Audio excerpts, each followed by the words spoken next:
Hey YouTube, it's been a damn day. This is like my third or fourth time trying to record this damn video.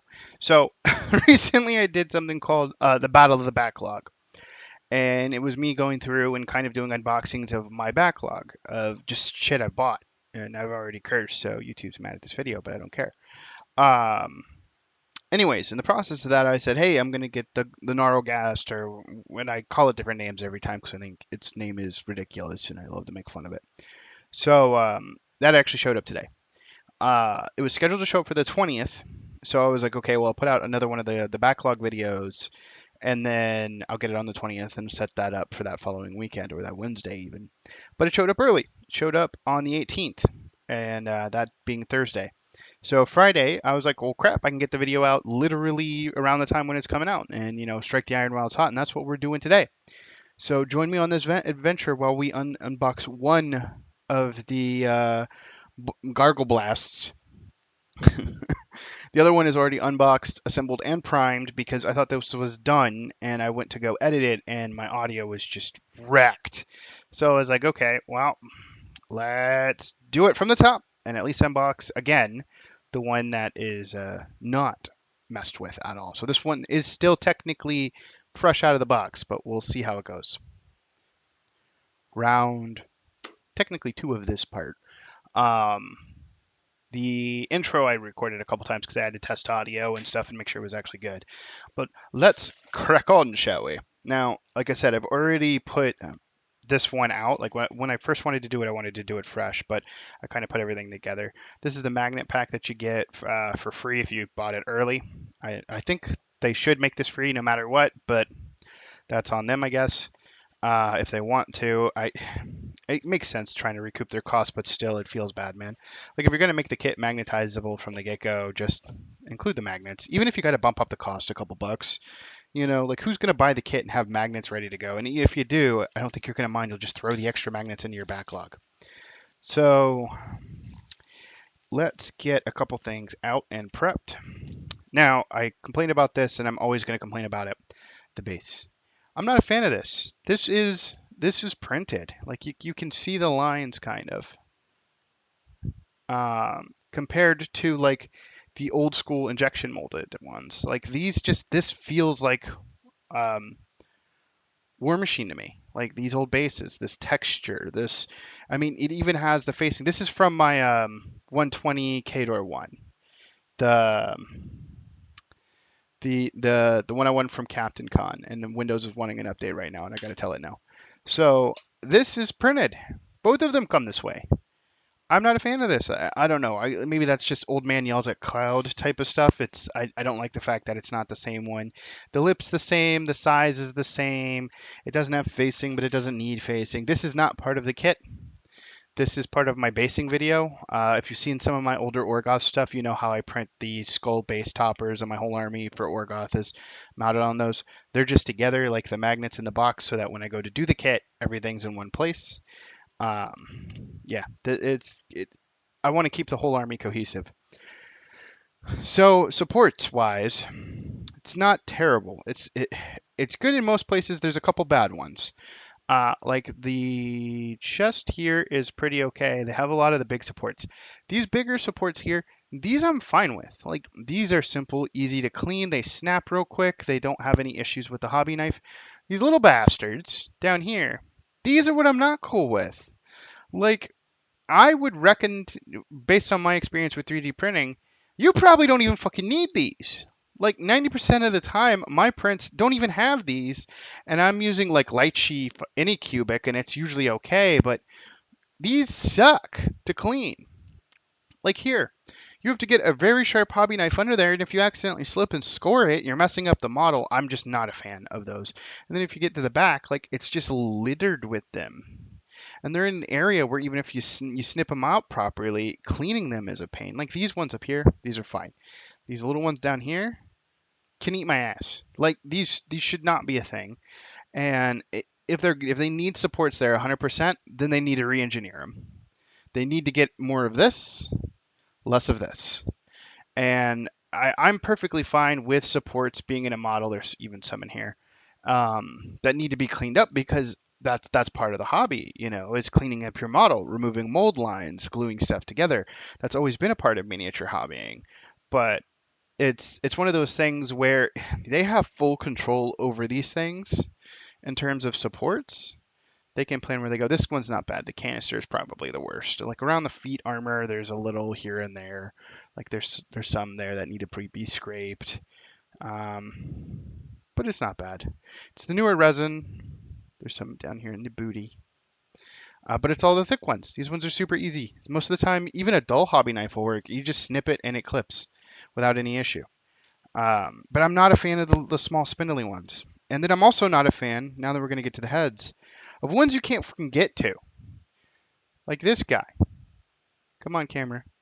There are supports all back in there. All back in there. How the hell am I supposed to clip those? Even with a sharp ass hobby knife, like this one right here.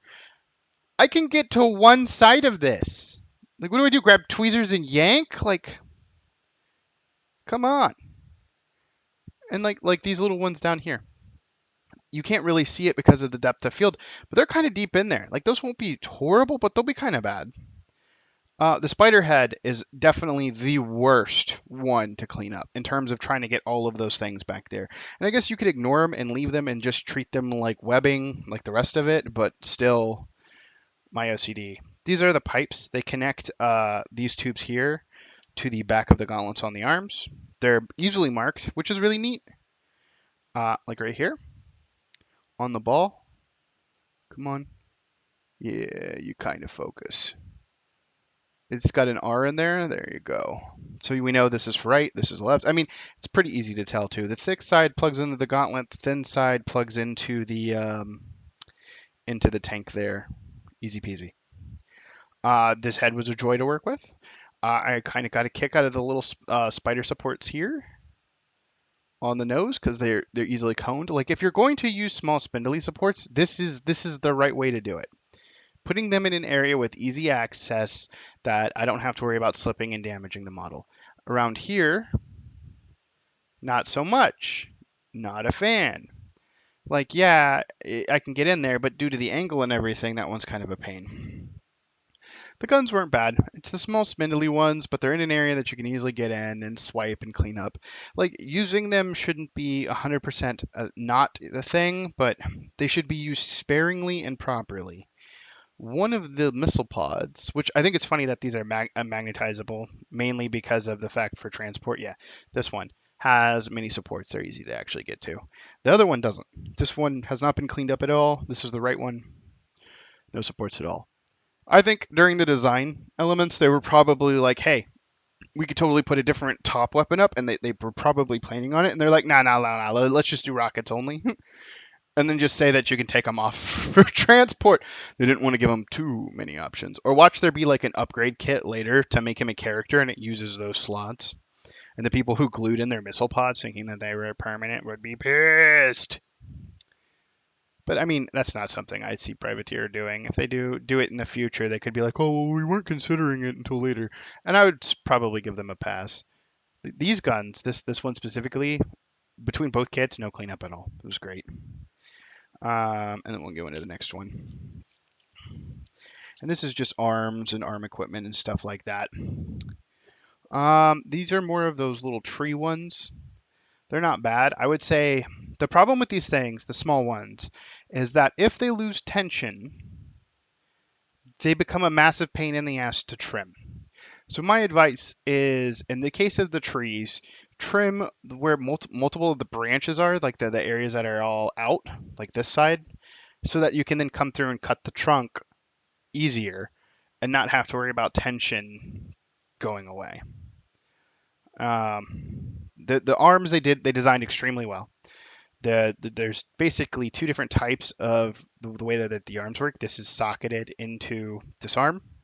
Same thing with the claw variant. Just sockets right in. But the other arm doesn't socket. It is just the knuckle cover. And that's because it covers the arm. This way you can't like mix it up and put the wrong arm into the wrong hand into the wrong slot, and his thumbs are backwards, which I like. Just idiot proofing. Not to say we're idiots. I mean, I will say I'm an idiot. And I would probably do that once, and my thumbs will be out, and then everything will look weird. But this one has got a couple bad ones, but nothing too bad. I'm glad that there's nothing between these blades. Like these blades came out pretty damn perfect. Where the fingers that you need to watch out for is between the fingers on the inside of the palms. There's some in there. Same thing here. Once you start looking for them, you find them. And I'm pretty sure even with my primed one, I'm probably going to find some more when I'm painting, and hopefully they're not that big of a deal. These ones here, pain in the ass. Like they're not hard like the spider mouth, but still I will always be pro cleanup, like in terms of actually having to hobby on my model, but I'm going to bitch about the ones that I think are a little too much. Like on this one, there was one there. On the other one that I've already started on, it had some very small spindly ones between one of the fingers. I guess this one dodged that. This has got more of those tree webbers, but not too many. There's more here though, a lot more there. And then you have to cut these out for the gauntlet parts, which just once you're good, they just snap right on. Remember this one working the easiest. Yeah. And then this way you can't mess up your thumbs. But beyond that, it's a pretty good kit. Like I love it. I can't wait. I've already got one primed, ready to go. Obviously, I'm gonna probably work on painting it over the weekend. Will I paint all of it in one weekend? Probably not. Um, and of course, I've got the rest of the Battle of the Backlog videos. Those will start coming out. I'm going to probably pick up some more Dusk stuff, not the cadres. It's for me to 100% Dusk. I need 2 starters and I need 2 of the swordsmen. And I don't need the starters, but I need light jacks. I need heavy jacks. I need some of the units. I need the weapon attachments. There's just there's enough value in the box for me to still get 2 more for a total of 4 to justify it. And as long as I can do that, that's all that matters. And then Crix. Crix is tempting. I'm probably going to do a price breakdown of what we know with the boxes that are coming out because it's 3 different products. It's a starter, it's the command starter, and then it's the jack kit. And my big issue with that setup is accessibility. And what I mean by that is, like, let's say you get the starter, just like the core starter. You see starter, you buy this. It's got a warcaster, but to my knowledge, it doesn't have a warjack. Doesn't even have one. So you cannot field a legitimate unit with just a starter. You either need to buy a solo jack or you need to buy the jack kit. And to me, that's not a starter. It's a little disingenuous. If you buy the jack kit, it comes with 2 lights, a heavy, and a caster. So that's at least playable in terms of like the old school battle forces. But then you have the character force, which is all characters, but you do get a character jack and you get a caster. So that's playable out of the box. The thing that I'm kind of iffed about is the fact that if it says starter, you should be able to play it to start the game. And I don't think you can. I could be wrong and be making a mountain out of a molehill. We'll see. I might do a video on the cost breakdown from somebody who's looking to purchase them all because we don't have the cost or the MSRP of anything of like the single heavy jack. And we don't have the field allotments because the field allotments are going to matter. Because the jack kit is 2 of the same lights and 1 heavy, to my knowledge. And if that's the case, then if you were to buy 4 of those, that would get you your field allotment for the heavies, 4 heavies, but you'd be at 8 lights. Now, if they're going to make it so lights can be at 8 because they're Crix chickens, then that's cool. All right, I'm ranting about a completely different army. I'm going to stop. What other takeaway? I had another takeaway for this. Oh, yeah. This is also the final thing I want to kind of to warn about. This isn't a complaint. This is a warning. When I do this one, because I glued up the other one fully, I'm going to do it in sub-assemblies. This arm particularly is not going to be attached to the rest of them. The rest of them can be fine. This and the tubes, I'm going to do as a sub-assembly, and I'm going to do those last. And the main reason being is this right here. This small arm gets so ridiculously close to this piston that painting that is going to be a massive pain in my ass. Like I'm going to get paint on one or the other, and I'm going to have to keep cleaning up, and it's going to be a nightmare. But without this, it's fine. And like with this arm, like he's reeling back to punch a dude. The clearance is perfectly fine. The tubes, they're not a pain. They're just in the way. Like I'm gonna have to move around them. And they're enough of a clearance where it's not going to be an issue. I wish I could bring the other one, but right now it is currently clamped and in a weird position and not within the ability to. Once it's done, I'll probably assemble up this guy and get him primed, and then I'll show off the other one and then him. But I'm super stoked. I love Colossals. I can't wait for the Mastodon that was spoiled this week. Yes, I'm probably going to buy 2 of those. When the Dust get theirs, I'm probably going to buy 2 of those. And if I do cave and buy Cricks, I'll buy 2 of those because I'm an idiot. But on that note, I'm going to let you guys go. If you have any comments, put them down below. Let me know what you think. Did you pick him up? Do you like him?